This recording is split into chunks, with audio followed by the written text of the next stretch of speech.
Right now, you're probably thinking about every science fiction movie you've ever watched. Massive cosmic vacuum cleaners devouring entire star systems.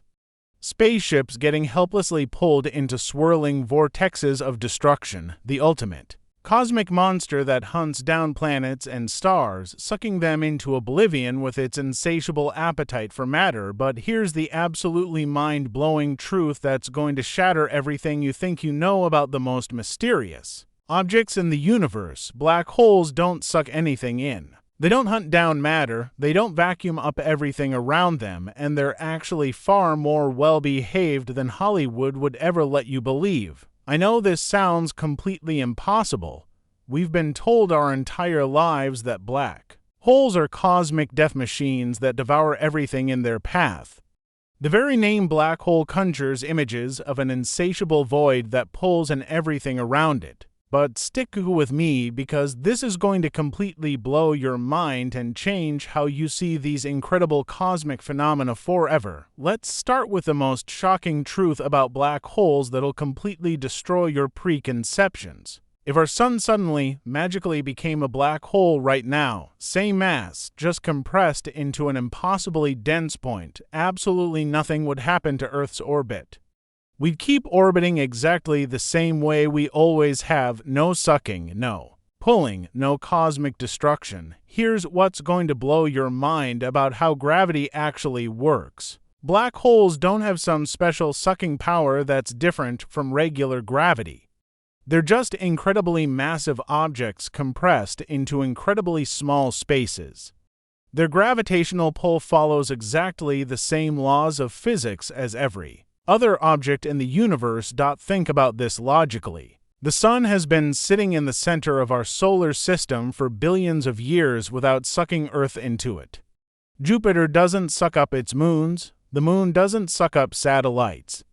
Gravity doesn't suck anything. It attracts objects, and whether something falls in or orbits depends entirely on its speed and distance. Black holes work exactly the same way. If you're far enough away and moving fast enough, you'll orbit safely around a black hole just like planets orbit the sun. The only difference is that if you get too close to a black hole, the point of no return is much more dramatic than with regular stars. This point of no return is called the event horizon, and here's where black holes become truly bizarre. The event horizon isn't a physical surface, it's just the distance from the black hole where the escape velocity equals the speed of light. Closer than that, and nothing can escape. Farther away, and you can escape just fine if you have enough speed. But here's what'll really mess with your head about black hole physics. Even at the event horizon, you wouldn't feel any special sucking force. You'd just be in free fall like an astronaut floating in a spacecraft. The scary part isn't getting sucked in, it's the tidal forces that would stretch you apart because gravity is stronger at your feet than at your head. Scientists call this spaghettification, and it's way more terrifying than any Hollywood sucking. In fact, your body would get stretched into a long, thin shape like a piece of spaghetti because different parts of you would be experiencing different gravitational pulls. Here's something absolutely incredible that'll blow your mind about real black holes in space. At the center of our own Milky Way galaxy, there's a supermassive black hole called Sagittarius, a star that's over 4 million times more massive than our sun, and guess what? It's not sucking up the galaxy. Stars orbit safely around it, just like planets orbit the sun. Scientists have actually tracked individual stars orbiting this central black hole for decades. Some stars have highly elliptical orbits that bring them incredibly close to the black hole, and they swing around safely and fly back out into space. No sucking, no cosmic destruction, just normal orbital mechanics. But here's where it gets absolutely mind-blowing about the scale of space. Even supermassive black holes are tiny compared to the galaxies they sit in. Sagittarius, a star, has an event horizon only about 12 million miles across. That sounds huge, but our entire solar system is about 7 billion miles across. The black hole is like a marble sitting in the middle of a football field. The misconception about black holes sucking everything comes from thinking about them like vacuum cleaners or whirlpools.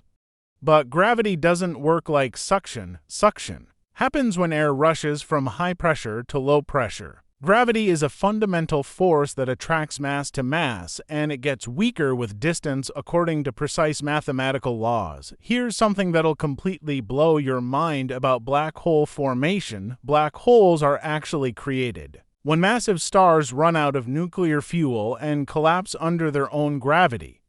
The star doesn't suddenly develop sucking powers, it just becomes incredibly dense. All the same mass that was in the original star is still there, just compressed into a much smaller space. If a star 25 times more massive than our Sun became a black hole, any planets that were orbiting that star would continue orbiting the black hole normally. The gravitational pull at the same distance would be exactly the same as before.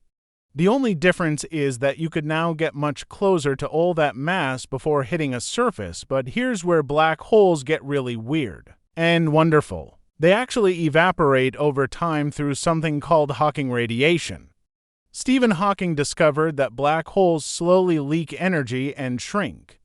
Smaller black holes evaporate faster than larger ones. A black hole with the mass of a mountain would evaporate in less than a second. This means that far from being eternal cosmic monsters that grow forever, black holes are actually temporary objects that will eventually disappear completely. The universe's largest black holes will take longer than the current age of the universe to evaporate, but they're still not permanent. Here's something absolutely incredible about how black holes interact with their surroundings. When matter does fall toward a black hole, it doesn't just disappear quietly.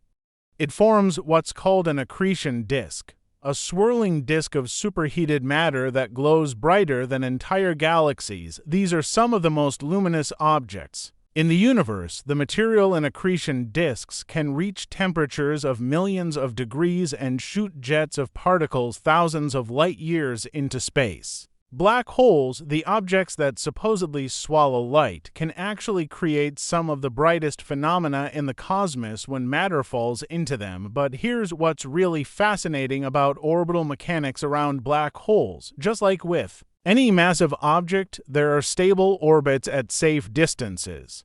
The International Space Station orbits Earth without falling in. The Moon orbits Earth without falling in, and matter can orbit black holes without falling in, as long as it's at a safe distance and has the right velocity. In fact, some of the most spectacular objects in the universe are created by matter safely orbiting black holes. Quasars, among the brightest objects known, are powered by supermassive black holes with massive accretion disks. The black hole isn't destroying everything around it. It's actually powering one of the most energetic phenomena in the cosmos. Here's where the Hollywood misconception becomes really obvious. In movies, spaceships get pulled helplessly toward black holes like leaves in a tornado. But in reality, a spacecraft approaching a black hole would behave exactly like any spacecraft approaching any massive object. With enough speed and the right trajectory, you could safely orbit a black hole just like we orbit the sun. The real danger of black holes isn't that they'll hunt you down and suck you in from across the galaxy. The danger is if you get too close or don't have enough orbital velocity to maintain a stable orbit. But that's true of any massive object. Get too close to the sun without enough orbital speed and you'll fall into it too. Here's something that'll mess with your understanding of cosmic scales. The nearest known black hole to Earth is probably several thousand light years away. Even if it somehow had magical sucking powers, it would take thousands of years for any effect to reach us. Black holes also teach us something beautiful about the universe, that even the most extreme objects follow the same fundamental laws of physics as everything else. They're not magical, they're not supernatural, they're just matter and energy behaving according to Einstein's equations under extreme conditions. The real black holes discovered by astronomers are actually quite predictable and well behaved. We can calculate their orbits, measure their masses, and predict how they'll interact with nearby objects using the same physics we use to calculate planetary orbits and satellite trajectories. Here's the beautiful irony of black hole physics. These objects that seem like cosmic destroyers are actually cosmic recyclers. The matter that falls into them doesn't disappear. It gets converted to energy through Hawking radiation and eventually returned to the universe. Modern space telescopes have actually photographed the event horizons of supermassive black holes, showing us the glowing accretion disks and jets of material being shot into space. These images reveal black holes not as cosmic vacuum cleaners, but as complex, dynamic systems that interact with their environments in sophisticated ways. The Event Horizon Telescope's image of the black hole in galaxy M87 shows matter orbiting safely around the